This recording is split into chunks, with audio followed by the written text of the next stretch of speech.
1:4లో ఇజ్రాయేలీల్ని యెషయా తిడుతూ దూషిస్తూ ఉన్నాడు.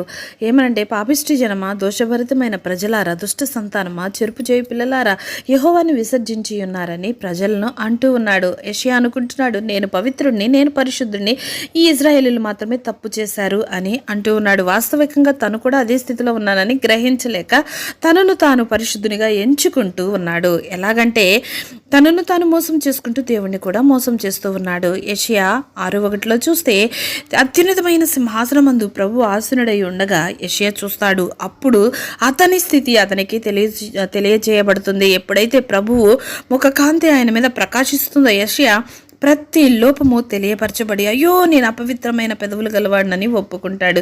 ఎప్పుడైతే దేవుని ముఖ కాంతి నీ మీద పడుతుందో, నీ ప్రతి పాపాన్ని ఒప్పుకుంటావో, యెషయా 43:25లో లాగా నేనే నా చిత్తానుసారంగా నీ ప్రతి పాపాన్ని తుడిచివేసి నిన్ను దీవిస్తాను అంటున్నాడు.